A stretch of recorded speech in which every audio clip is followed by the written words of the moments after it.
Agro e prosa, apresentação Divino Ronaldo. A minha entrevistada de hoje é a doutora Amanda Bueno, pesquisadora do CTC Comigo. E o tema da nossa entrevista será fixação biológica, nutrição e bioestimulação na soja. Doutora Amanda Bueno, tudo bem com você? Tudo bem, Divino Ronaldo. Obrigada pelo convite. Que isso, um prazer. Só que eu não vou te chamar mais de doutora, foi só no início agora. Agora vai ser só Amanda Bueno. Tá bom, obrigada. Até prefiro. Até prefere, né? Eu tenho certeza que sim. Esse negócio de doutor fica muito formal, né, Amanda? Não precisa dessa formalidade toda, não. Não precisa não. Aqui você está em casa comigo. Amanda, como é que estão os trabalhos aí no CTC? Está tendo muito trabalho? Estamos tendo muito trabalho. A gente está aqui no meio da safra, né? Então, a gente está com muitos experimentos, conduzindo experimentos em vários locais diferentes. Então, o trabalho está grande, a correria está grande agora. Pois é, inicialmente ficou aquela expectativa, porque não chovia, e teve fogo demais da conta, e muitos solos perderam a palhada, e todo mundo meio sem saber o que ia acontecer. Mas agora, pelo menos para a gente que é leigo, né, como eu, a gente anda aí na zona rural, parece que a soja está bonita, a impressão que tem é que está tudo indo bem. Está tudo indo bem ou é só impressão? Olha, as condições ambientais estão favoráveis a essa safra. A gente está tendo chuva frequente, a gente não está tendo veranicos até o momento. A gente, assim, na fisiologia, a gente observa alguns detalhes especiais. Não é procurando pelo em ovo, não, caçando problema numa safra que está indicando ser uma boa safra, mas a gente está observando que está com muitos dias nublados seguidos. Então, está com uma leve indisponibilidade de radiação solar. Então, as plantas precisam dessa luz do sol para fazer fotossíntese. Até o momento, as lavouras estão indo bem, mas a gente pode se atentar a esse fator e manejar a soja para que ela extraia o melhor nesse período, melhore sua eficiência fotossintética nesses períodos que a gente está com esses dias nublados.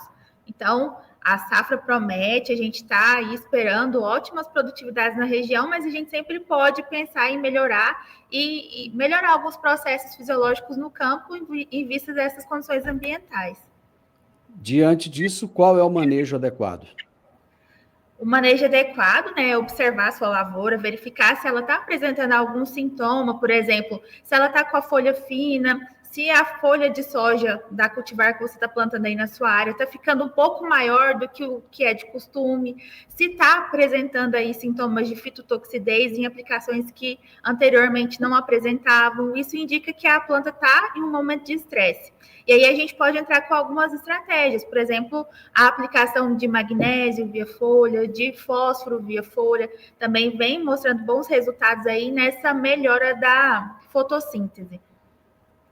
O que é fixação biológica de nitrogênio? A fixação biológica de nitrogênio é um processo onde bactérias que são simbióticas, elas atuam lá na rizosfera de maneira em que elas recebem a comida que é fornecida pela planta e fornecem o nitrogênio para essa planta. Então, elas ficam aí nessa zona radicular, pegam o nitrogênio que está na atmosfera e oferecem de uma forma assimilável para a raiz da planta absorver. E aí ela faz isso, né? Em contrapartida, a planta dá para ela carboidratos que são gerados por meio da fotossíntese. Para o pessoal que não entendeu muita coisa, risosfera não é lá no espaço, não, né? Risosfera é na terra, ali próximo das raízes, né? Isso, a rizosfera é aquela zona de solo que fica lá próximo da raiz, e aí essas bactérias vivem na rizosfera e em certo ponto do desenvolvimento da soja, elas infectam as raízes, mas é uma infecção do bem. Elas vão fixar esse nitrogênio que vai auxiliar no desenvolvimento da soja aí durante o ciclo. E qual é a importância dessa fixação biológica de nitrogênio no cultivo da soja? Como é que ela vai impactar na produtividade da cultura? Vai impactar diretamente. O nitrogênio para a cultura da soja é o nutriente mais extraído pela cultura, né? É o nutriente que a planta mais precisa para o seu desenvolvimento ao longo do ciclo. todos são importantes, mas o nitrogênio está lá em primeiro lugar na lista. E essas bactérias, elas entregam esse nitrogênio que está na atmosfera. As plantas não conseguem absorver esse nitrogênio que está no ar. E aí essas bactérias, elas fazem esse papel de converter esse nitrogênio em uma forma que a planta consegue absorver. E aí, isso traz economia no uso de fertilizantes minerais, por exemplo. O produtor não vai precisar adubar a soja com ureia. Então, traz uma economia grande aí no cultivo da cultura e é o que também faz com que a nossa soja seja competitiva frente a outros países aí no mercado internacional, por conta dessa economia com o uso de fertilizantes que a gente tem, utilizando a fixação biológica. As condições do solo, como, por exemplo, o pH, a textura, de alguma maneira afetam a eficiência dessa fixação biológica de nitrogênio, ou não? Sim, podem afetar, sim, principalmente porque a bactéria precisa de algumas condições ideais no solo para conseguir desenvolver bem. Então, o pH tem que ser adequado, não pode ser um pH muito ácido, porque essa bactéria não vai conseguir se desenvolver nesse solo. Esse solo tem que manter a umidade. Então, se o solo secar muito rápido, por exemplo, solos arenosos, então essa bactéria vai ter dificuldade em sobreviver nesse solo. Então, quando a gente tem um solo que tem uma cobertura com palhada, que vai manter mais esse solo úmido, um solo que foi corrigido, que foi feita a aplicação de calcário, então isso vai fazer com que essa bactéria sobreviva nesse solo por mais tempo e que tenha maior capacidade de infectar as raízes aí lá na frente no desenvolvimento da soja. E esses solos que perderam a palhada aí por queimadas, tem também solos novos de muita areia, e nesses casos? Nesses casos, a gente tem que adotar algumas medidas para melhorar essa quantidade de bactérias vivas que a gente vai fornecer nesse solo. Então, nesses solos que foram afetados pelas queimadas, solos arenosos, solos em áreas de abertura, a gente costuma fazer doses maiores do inoculante para promover maior desenvolvimento dessas bactérias, né, maior quantidade de bactérias viáveis nesse solo. Além disso, a gente vai acompanhando aí o desenvolvimento da lavoura. Se a gente observar que ao longo do ciclo aí, no estágio V3, V4, essa soja não nodulou bem, a gente faz uma nova aplicação do inoculante via barra. E aí a gente sempre recomenda fazer essa aplicação do inoculante com no mínimo 10 doses, mas se conseguir fazer mais, é melhor, que a gente consegue colocar mais células viáveis nessa aplicação, fazer com boas condições ambientais, né, com clima favorável, não ter alta temperatura no momento da aplicação. Se possível, chover depois seria essencial, porque aí a gente conseguiria incorporar essas bactérias novamente no solo, com essa planta um pouco maior, favorecendo com que ela consiga nodular ao longo aí desse estágio vegetativo. Você falou aí do inoculantes, o uso de inoculantes com esse tipo de Bradyrhizobium tem sido, assim, bastante promovido, né? Como é que se faz para escolher a melhor formulação e como aplicar corretamente? Você já colocou aí a questão do horário, a questão da preocupação com a chuva, que seria muito bem-vinda logo após, né? Quando você fala logo após, quanto tempo após e que quantidade de chuva? Porque às vezes cai aquela chuva torrencial, não vai lavar tudo isso, por exemplo? Então, quando a gente fala dessa aplicação aí do inoculante em cobertura, ela tem que ser feita se tiver necessidade. O primeiro lugar que a gente tem que colocar o inoculante é lá na semente e no suco de semeadura na hora do plantio. E aí, se essas bactérias não conseguirem colonizar as raízes, se você observar que os nódulos não estão sendo formados, aí a gente faz essa aplicação via barra. E aí, essa chuva tem que ser aí no mínimo 20 milímetros, que é uma chuva que a gente fala de chuva agronômica, que consegue umedecer essa camada e até os 10 centímetros de solo. Mas a gente sabe que é difícil fazer essa aplicação e coincidir com o momento em que vai chover, e a quantidade de chuva ainda é mais difícil ainda prever, né? Então, assim, vamos sempre recomendar em aplicar quando o céu estiver nublado, no final da tarde, para a gente melhorar a eficiência dessa aplicação. E aí, sobre as estirpes, né, de risóbio, a gente tem até 2 espécies diferentes de bradyrhizóbios que a gente pode aplicar aí no suco de semeadura ou na semente, que vai depender do tipo de solo que o produtor cultiva, se tem histórico de inoculação ao longo dos anos também, mas as duas espécies são recomendadas para a nossa região. A gente consegue utilizar formulações líquidas que podem ser feitas no tratamento de semente ou no suco de semeadura.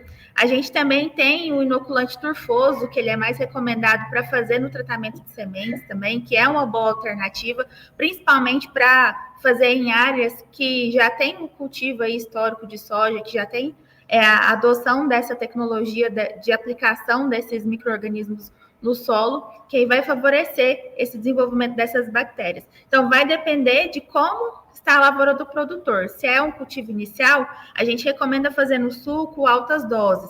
Se é um cultivo já tradicional, que no histórico a gente não observa problemas aí na nodulação, a gente consegue fazer uma inoculação na semente, uma inoculação com doses mais baixas no suco de semeadura também.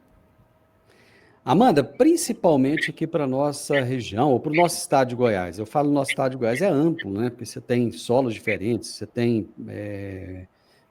pluviosidade diferente, você tem tudo diferente, né? Temperaturas e tal. Mas, enfim, quais são os nutrientes mais críticos para o desenvolvimento da soja e como garantir a disponibilidade ao longo do ciclo da cultura? Divino. Os nutrientes na nossa região de Cerrado são todos importantes, né? A gente tem observado que o avanço da agricultura na nossa região vem muito atrelado com a adoção de algumas ferramentas de adubação e correção do solo. E ao longo do tempo, o produtor já se especializou em fazer calagem, fazer gessagem, e fornecer o fósforo, o potássio, até o enxofre, né, por meio da gessagem aí, o produtor já utiliza algum enxofre na forma pastilhada na área. E aí, muitas vezes, o produtor se esquece de colocar os micronutrientes. Então, lá no momento da semeadura ou no pré-plantio, ele já adubou com NPK, e aí os micronutrientes ficam a desejar. Então, se a gente for pensar assim nos pontos mais importantes para a gente observar ao longo da safra, seriam os micronutrientes, principalmente o manganês, o zinco, o boro, o cobre, porque esses vão ser aqueles que muitas vezes não vão vir no fertilizante que o produtor já aplicou, e é o que a planta vai precisar, que vai estar em maior desbalanço no solo, que ela vai precisar ao longo aí do seu desenvolvimento. Só lembrando que eles são micro, mas não são menos importantes, né? Exato, eles são micro só porque eles são exigidos em menor quantidade, mas eles são essenciais também para o desenvolvimento das culturas. Como que a análise de solo e de tecido vegetal pode contribuir para um manejo nutricional aí mais eficiente na cultura da soja? A análise de solo é o primeiro passo, né? É o principal para a gente começar bem, porque por meio da análise de solo a gente vai verificar o que está faltando nesse solo e a gente consegue fazer essa reposição. Então a gente consegue verificar por meio da extração da cultura anterior, por meio dos teores que tem nesse solo, o que a gente vai adubar para fornecer durante o desenvolvimento da cultura. Mas esses nutrientes lá no solo, eles vão sofrer interações. Então, muitas vezes não quer dizer que se você adubou, a planta vai conseguir absorver, porque pode ser que ocorra algum desbalanço, algum período de veranico, por exemplo, que vai faltar umidade nesse solo, a planta não vai conseguir absorver. Então, quando a gente faz a análise foliar, a gente aumenta a chance de acertar nesse manejo nutricional. Porque aí, na folha, a gente consegue verificar o que realmente a planta absorveu daquilo que a gente aplicou no solo. É como se fosse uma análise de sangue, né? Para a gente ver como é que está a nossa saúde. Na planta é a mesma coisa. A gente forneceu o alimento para ela no solo e, via folha, a gente verificou se ela conseguiu, se ela teve condições de absorver aquilo que foi entregue lá na semeadura ou na pré-semeadura. E a gente também consegue adotar algumas medidas aí corretivas ao longo da safra com base nessa análise foliar para melhorar esse estado nutricional da cultura ao longo do seu desenvolvimento. Com base naquilo que está faltando, a gente pega o fertilizante foliar e aplica para fornecer, né, esse nutriente que está em déficit ao longo aí da safra, do cultivo. A gente vive falando aqui de desafios que o produtor tem que enfrentar. Entre eles, nos últimos anos aí, estão as questões climáticas, né? Muitas vezes altas temperaturas, veranicos, depois excesso de chuva. Enfim, são vários pontos ali que ele, produtor rural, não tem controle. E com isso ele tem que adotar várias estratégias, e uma dessas estratégias é buscar cultivares diferentes, né? Há diferenças no manejo nutricional entre cultivares diferentes de soja? E se sim, quais fatores devem ser considerados?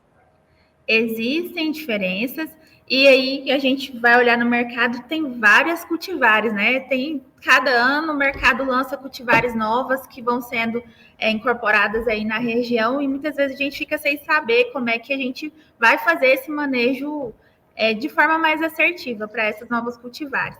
E o que a gente vem observando ao longo desses últimos anos é que a gente consegue separar aí essas cultivares por categoria. Então, se a gente pegar as cultivares precoce, de ciclo médio, de ciclo tardio, elas vão apresentar comportamento na absorção de nutrientes de forma diferente. Então, no anuário da Comigo, do CTC, que a gente vai lançar aí nos próximos meses, a gente tem um trabalho que vai ser publicado, que é sobre o DRIS, na cultura da soja, que é um sistema integrado de diagnóstico nutricional. E aí, por meio desse DRIS, a gente conseguiu, por meio dos teores de nutrientes nas plantas, verificar qual é a faixa de suficiência, qual que é a faixa nutricional adequada para cada tipo de cultivar, da precoce, da média e da tardia. E a gente verificou que as cultivares de ciclo precoce, elas precisam um pouquinho menos de nutriente do que aquelas de ciclo médio e tardio. Isso a gente observa no campo, né? Que ela cresce mais rápido, então ela precisa dos nutrientes no momento certinho. A gente não pode deixar passar, a gente não pode atrasar nessas adubações complementares via folha, a gente não pode deixar faltar no solo, porque ela cresce de maneira mais rápida, ela vai absorver mais rápido, mas vai ficar menos tempo no campo. E aí a gente observa que o teor de nutrientes na folha, né, na planta, ao longo do seu ciclo, ela é um pouquinho menor do que nas outras cultivares, mas isso está muito relacionado ao tempo que ela fica no campo absorvendo esses nutrientes. Então, a gente tem que ser muito mais rápido no manejo nutricional dessas culturas, né, dessas cultivares de ciclo mais precoce, e nas de ciclo médio e tardio a gente tem aí uma janela mais ampla, a gente consegue trabalhar melhor, com mais tempo, né, ao longo do desenvolvimento delas no campo, esse manejo nutricional. O que são bioestimulantes e como é que eles atuam no desenvolvimento da planta?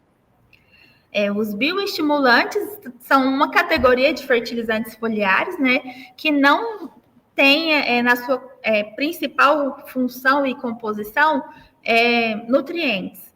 Então, a gente pode citar, por exemplo, os extratos de algas, os aminoácidos. A gente tem alguns bioestimulantes que são à base de ácidos fúlvicos, ácidos úmicos. A gente tem também alguns hormônios vegetais que são utilizados como bioestimulantes. Então, o efeito deles não vão ser nutricionais, eles vão causar algum estímulo no desenvolvimento da planta, com base em uma formulação diferente do que é um fertilizante mineral tradicional. Perfeito. Quais são os resultados práticos do uso desses bioestimulantes em termos de produtividade, de tolerância, por exemplo, aos estresses abióticos, como seco, excesso de chuva? A gente tem, por exemplo, vamos falar aí os extratos de algas, que eles têm alguns precursores hormonais que vão auxiliar no desenvolvimento da cultura.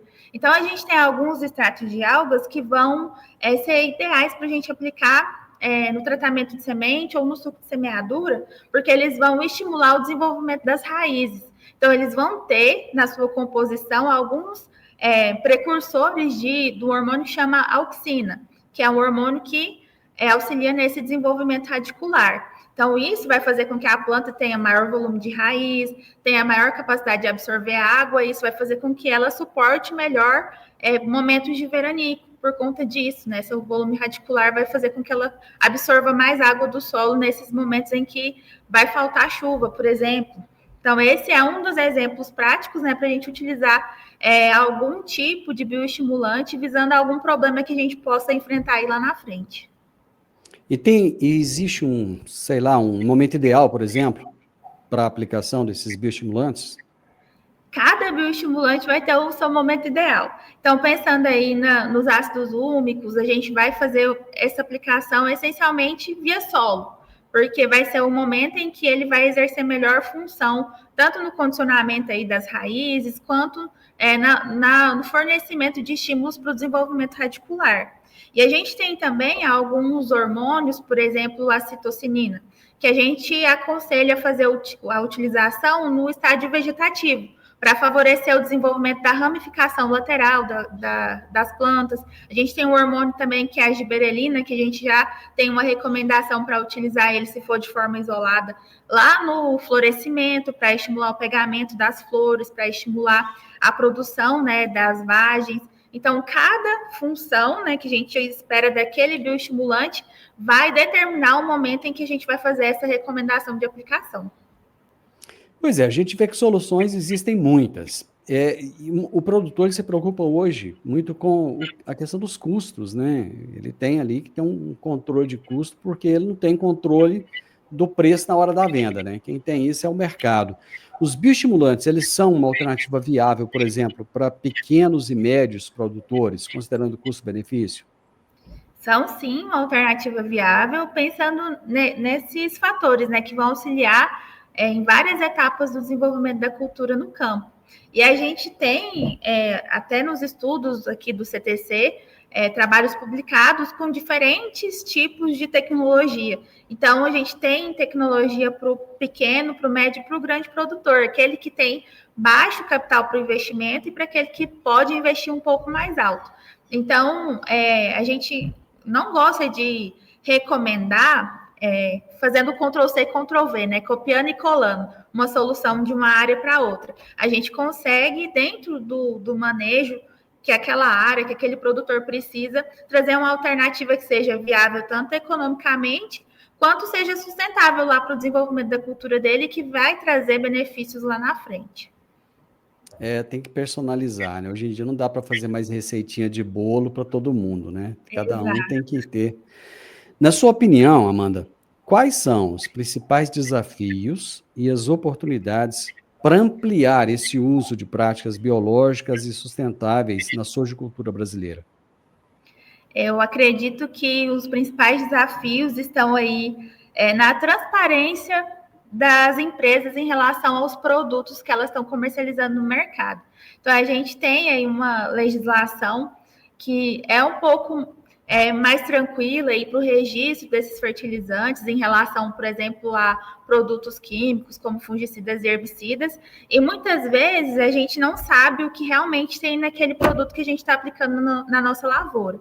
Então, a gente conhecer o produto, conhecer a função daquele componente que tem naquela mistura, é essencial para a gente conseguir ter mais sustentabilidade no campo, a gente conseguir ter mais adesão do produtor no campo e a gente conseguir posicionar melhor esses produtos a fim de ver os resultados lá na frente. Por exemplo, a gente tem aí mais de 20 aminoácidos que podem auxiliar no desenvolvimento da cultura da soja aí no campo. E cada aminoácido vai ter uma função diferente na planta. Mas muitas vezes a gente compra um produto à base de aminoácidos que a gente não sabe o que tem lá dentro. Então a gente não sabe se a gente está fazendo uma aplicação que vai ser assertiva, porque a gente não conhece o que vai vir nesses produtos. Então o principal desafio é esse. Mas pensando nas oportunidades, a gente vem observando por meio da pesquisa ao longo dos anos que essas tecnologias de bioestimulação, de fertilizantes foliares, elas estão entregando em produtividade no campo, estão incrementando qualidade de produto, né, qualidade da soja que é produzida. Então, a gente conhecer esses produtos aliado à recomendação de forma técnica, de forma assertiva, com base no que a planta precisa, no momento em que ela precisa, vai trazer e vai gerar resultados para a gente lá na frente, lá no momento da colheita. Então, essa é a oportunidade que a gente tem de fazer um trabalho, uma recomendação assertiva para as lavouras aí da nossa região. Amandinha, adorei prosear com você. Foi bom demais. Eu também gostei muito, sempre muito bom conversar com você. Obrigado, Feliz Natal para você, Feliz Ano Novo, muito sucesso no seu trabalho. Eu sei que você é aquela pessoa que se dedica, que se entrega para o que você faz. E isso é muito bom. Só faz isso quem ama o que faz. Parabéns, viu? Obrigada, Divino. Feliz Natal para você, para sua família, feliz Ano Novo. Você também é dessas pessoas que a gente admira e que vê que tem amor pelo que faz bem feito e que é dedicado e que entrega um bom trabalho aí. Sempre a gente acompanha você nas redes sociais e está vendo aí seu desenvolvimento. Muito obrigada aí pelo convite. Gente, trem bom é conversar com gente boa, viu? E eu conversei hoje com a Amanda Bueno, que é doutora. Ela tem os títulos, né? Tem mesmo, não é só o DR, não. Ela tem título de verdade. É pesquisadora do CTC da Comigo. Ela faz parte daquele timão, aquele timaço, aquela seleção que tem lá no CTC. Só gente fera. E ela falou a respeito de fixação biológica, nutrição e bioestimulação da soja. Eu tenho certeza absoluta que você gostou da nossa prosa. Então, deixa um gostei, compartilhe com outras pessoas, deixe um comentário e se inscreva nesse canal. Um grande abraço para você e até a nossa próxima prosa. Tchau, tchau.